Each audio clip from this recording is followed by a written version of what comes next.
talooyinku anfacaya. kow xiriirkii ku dareensiiya sida geed qalalan ka tag oo la soco kuwa waraabiyay jacaylkooda ilaa aad ka cagaarato. labo xiriir kasta oo aad sameynaysid ha u sameyn inaad ku guulaysato ee u samee inaad cashir ka barato.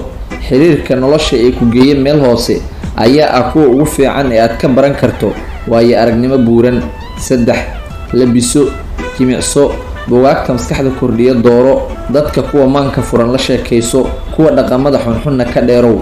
afar imtixaanka ugu adag ee aad maraysid waa inaad ilaalisaa sirta. u ilaali qofkii sirta kuu sheegta qof kalena ha uga sheegin. haddaad ku guulaysato intaas wuu kugu faanayaa qofkii sirtaas kuu sheegtay. shan waxyaabaha kuu gaarka ah baro sida aad u ilaashan lahayd qofna ha u ogolaanin inuu kaaga xadgudbo. lix marnaba ha ka xishoonin inaad qiratid inaad tahay jaahil wixii aadan aqoon u lahayn. jaahilnimadu waa midda ugu xun waana midda qofka uu ku murmo wax uusan aqoon u lahayn. toddobo ha ka waraysan qofna noloshiisa haddii aadan waxba ku kordhinayn ama ka kororsanayn. sideed ku hadal macno leh ama wax aqri.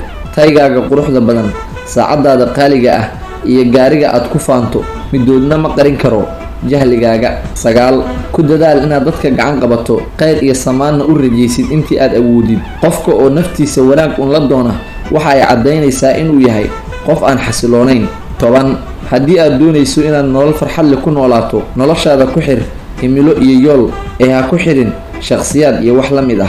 haddaba daawade midkeebaa ku soo jiitay talooyinkan?